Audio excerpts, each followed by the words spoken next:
Hello and welcome to the Savera. This is Tinkle before you. The Supreme Court will continue hearing tomorrow Delhi Chief Minister Arvind Kejriwal's plea challenging his arrest by the Enforcement Directorate in money laundering case stemming from the alleged Delhi excise policy scam, which stands cancelled now.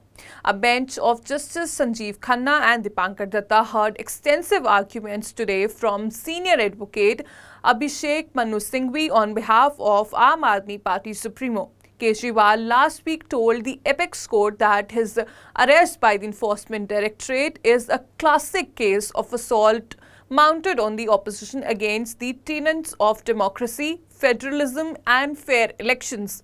Further, in his rejoinder to a counter affidavit filed by the central agency, the AAP Supremo accused the BJP-ruled union government of using agency to crush its competition in the electoral arena ahead of the ongoing general elections. Responding to these claims, the ED argued that arresting politicians who are criminals is not a blow against free and fair elections.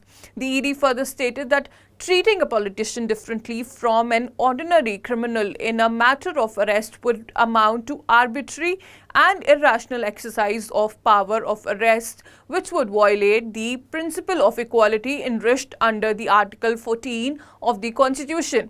The agency reasoned, and in a massive blow to the Chief Minister, the Delhi High Court on April 9 said that there was nothing illegal about his arrest by the ED. Justice Swarnakanta recorded a prima facie finding that there was adequate material, including statements of approvers, involvement of middlemen, and references that cash was handed over expenditure in 2022 Goa elections.